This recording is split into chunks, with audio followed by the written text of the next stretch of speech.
What you're telling me is this whole time we could have had this Luke? Disrespectful.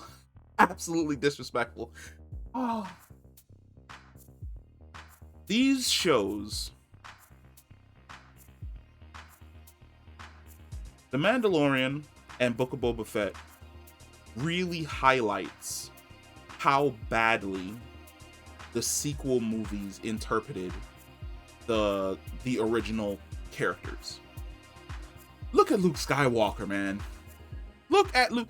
I understand an argument that a lot of sequel defenders will throw out there is, well, as people age, their personality and their outlook on the world can sometimes sour. Look at Luke Skywalker. Look at him. The dude, this is the version of Luke that I wanted to see.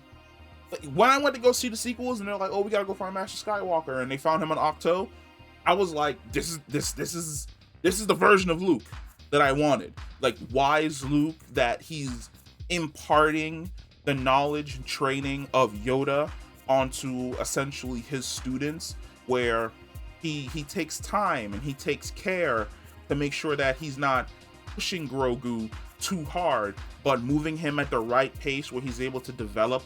And it seems as though he's not learning new skills, but unlocking skills that the trauma of Order 66 essentially locked away in his mind, where he watched his fellow Jedis and Padawans be absolutely annihilated, and it terrified him to the point where it seems as though he cut himself off from the Force, or he was too terrified to use the Force, because you see his Force vision where he's essentially scared and horrified at the Jedi being killed by the clone troopers, and he's really terrified of the clone troopers.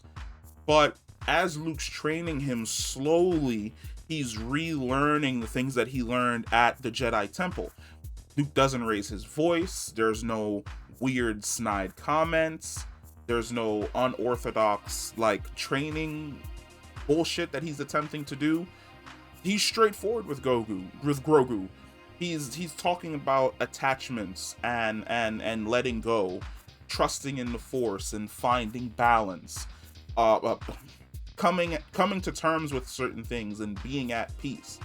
But at the same time, he's training him the exact same way in which Yoda trained him by the forest running scene, fantastic. And I really want to know whether or not that's the same forest that Rey trains in later on, since he essentially said that this was essentially where him and Leia had went to go train before she decided to go off and become a senator. I'm wondering if that is the same planet. It'll be very interesting to find out if it is the same planet. But look at my boy. Like, the entire time that this episode was happening, I was like, this is Luke Skywalker I wanted to see. I wanted to see hopeful Luke.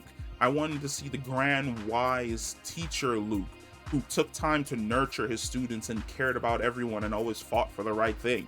I like the fact that he's not, towards the end of the episode, he essentially realizes that Grogu is torn.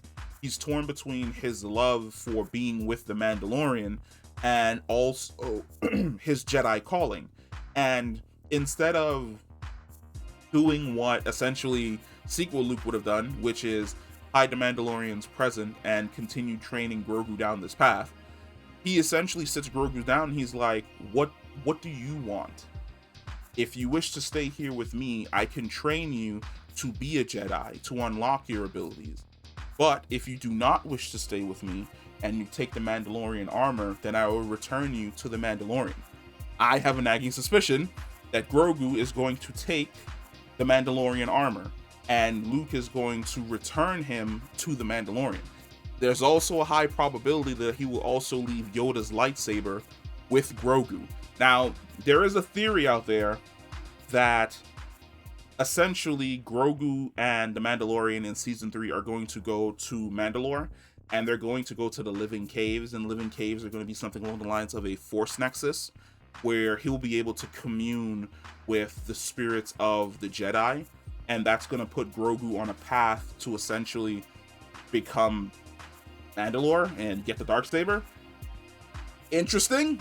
it'd be very interesting if that's the path that it goes on, especially if it leads to Grogu essentially creating his own Jedi school that's a hybrid of the Mandalorian code, but also the Jedi code as well.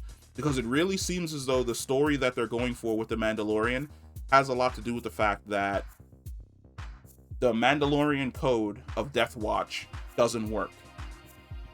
And the Jedi code doesn't work. And there's something in the middle that both sides can combine and create something a whole lot better.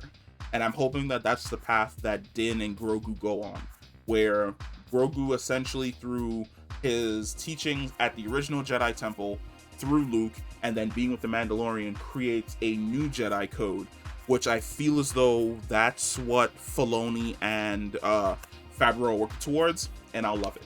I'll absolutely love it, because that way it opens up a new path for the Force and the Jedi, if there are new Jedi that are created through that path, while also leaving the sequels intact if Disney doesn't want to pull that trigger and retcon the sequels entirely. Because it seems as though both of those options are essentially on the table.